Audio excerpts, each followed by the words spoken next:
When the ladies removed after dinner, Elizabeth ran up to her sister and, seeing her well guarded from cold, attended her into the drawing-room, where she was welcomed by her two friends with many professions of pleasure, and Elizabeth had never seen them so agreeable as they were during the hour which passed before the gentlemen appeared. Their powers of conversation were considerable. They could describe an entertainment with accuracy, relate an anecdote with humour, and laugh at their acquaintance with spirit. But when the gentlemen entered, Jane was no longer the first object. Miss Bingley's eyes were instantly turned towards Darcy, and she had something to say to him before he had advanced many steps.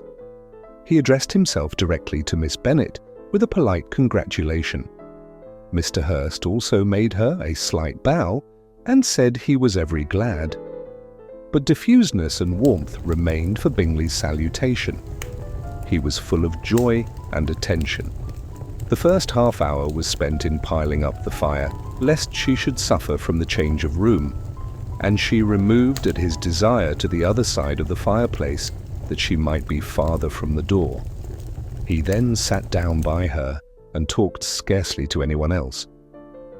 Elizabeth, at work in the opposite corner, saw it all with great delight.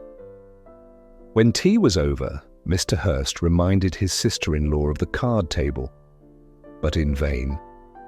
She had obtained private intelligence that Mr. Darcy did not wish for cards, and Mr. Hurst soon found even his open petition rejected. She assured him that no one intended to play, and the silence of the whole party on the subject seemed to justify her. Mr. Hurst had therefore nothing to do but to stretch himself on one of the sofas and go to sleep. Darcy took up a book. Miss Bingley did the same, and Mrs. Hurst, principally occupied in playing with her bracelets and rings, joined now and then in her brother's conversation with Miss Bennet.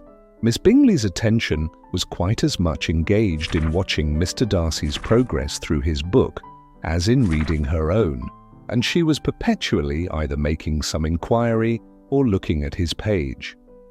She could not win him, however, to any conversation.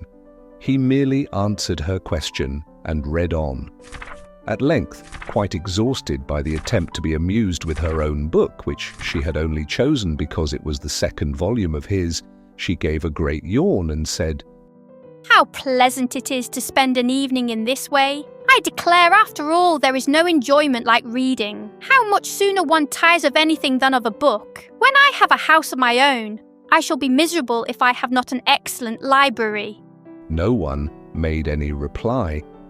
She then yawned again, threw aside her book, and cast her eyes round the room in quest of some amusement, when, hearing her brother mentioning a ball to Miss Bennet, she turned suddenly towards him and said, "By the by, Charles, are you really serious in meditating a dance at Netherfield? I would advise you, before you determine on it, to consult the wishes of the present party.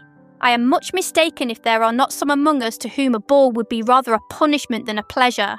"If you mean Darcy," cried her brother, "he may go to bed, if he chooses, before it begins.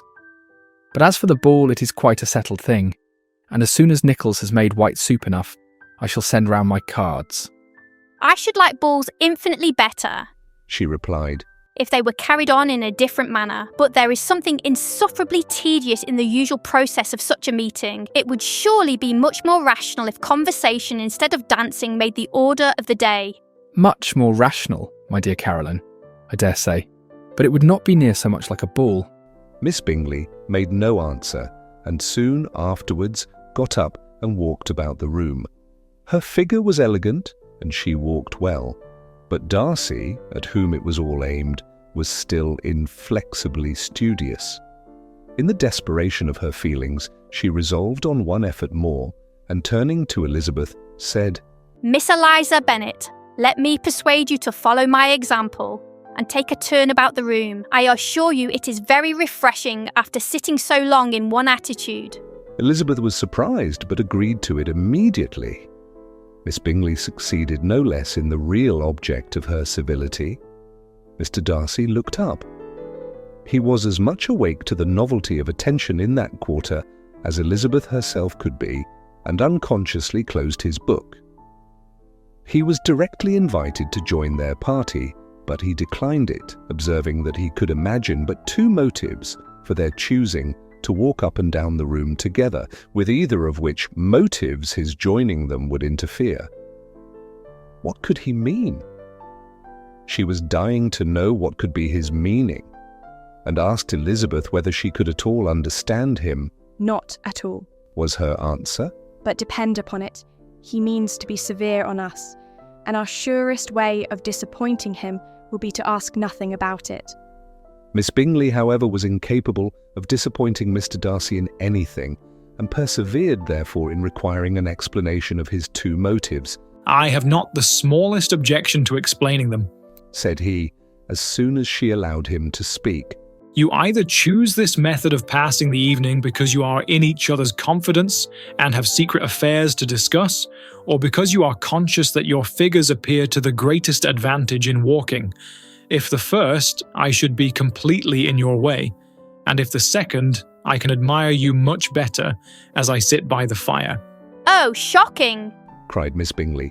I never heard anything so abominable. How shall we punish him for such a speech? Nothing so easy, if you have but the inclination. Said Elizabeth. We can all plague and punish one another, tease him, laugh at him. Intimate as you are, you must know how it is to be done. But upon my honour I do not. I do assure you that my intimacy has not yet taught me that. Tease calmness of temper and presence of mind. No, no, I feel he may defy us there, and as to laughter, we will not expose ourselves, if you please, by attempting to laugh without a subject. Mr. Darcy may hug himself. Mr. Darcy is not to be laughed at. Cried Elizabeth. That is an uncommon advantage, and uncommon I hope it will continue, for it would be a great loss to me to have many such acquaintance. I dearly love a laugh. Miss Bingley, Said he. has given me credit for more than can be.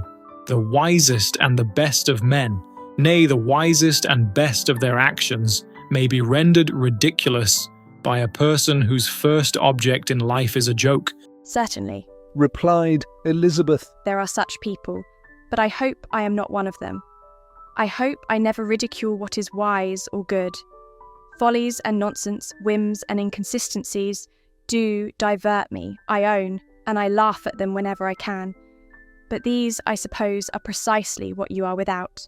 Perhaps that is not possible for anyone, but it has been the study of my life to avoid those weaknesses which often expose a strong understanding to ridicule. Such as vanity and pride. Yes, vanity is a weakness indeed, but pride, where there is a real superiority of mind, pride will be always under good regulation. Elizabeth turned away to hide a smile. Your examination of Mr. Darcy is over, I presume. Said Miss Bingley. And pray, what is the result? I am perfectly convinced by it that Mr. Darcy has no defect. He owns it himself without disguise. No, Said Darcy. I have made no such pretension. I have faults enough, but they are not, I hope, of understanding. My temper I dare not vouch for. It is, I believe, too little yielding. Certainly too little for the convenience of the world. I cannot forget the follies and vices of others so soon as I ought, nor their offences against myself. My feelings are not puffed about with every attempt to move them. My temper would perhaps be called resentful. My good opinion once lost is lost forever. That is a failing indeed. Cried Elizabeth. Implacable resentment is a shade in a character. But you have chosen your fault well. I really cannot laugh at it. You are safe from me. There is, I believe, in every disposition a tendency to some particular evil, a natural defect, which not even the best education can overcome. And your defect is a propensity to hate everybody. And yours, He replied with a smile. is willfully to misunderstand them. Do let us have a little music, Cried Miss Bingley, tired of a conversation in which she had no share. Louisa. You will not mind my waking Mr. Hurst. Her sister made not the smallest objection, and the pianoforte was opened. And Darcy, after a few moments' recollection, was not sorry for it. He began to feel the danger of paying Elizabeth too much attention.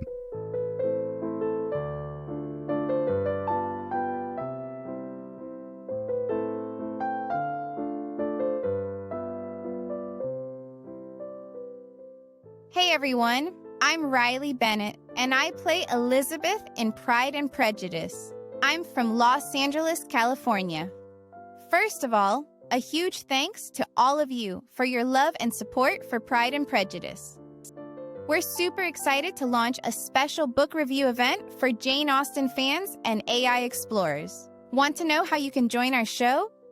It's easy. Just follow 3 simple steps, and your thoughts could be featured on Top Video Book Channel. Plus, you'll have a chance to win our special prize. First, drop a comment saying, "I want to join," below this video, or shoot us a DM. No need to record a video right away. Just let us know you're interested. Once selected, our team will reach out to you within 48 hours with all the details. Then, follow our guide to record a video up to 3 minutes to share your unique thoughts on Pride and Prejudice, or how AI has changed your reading experience. The sooner you comment, the more likely our producer will choose you. Comment now, you could be the next guest on our show. See you in the next episode.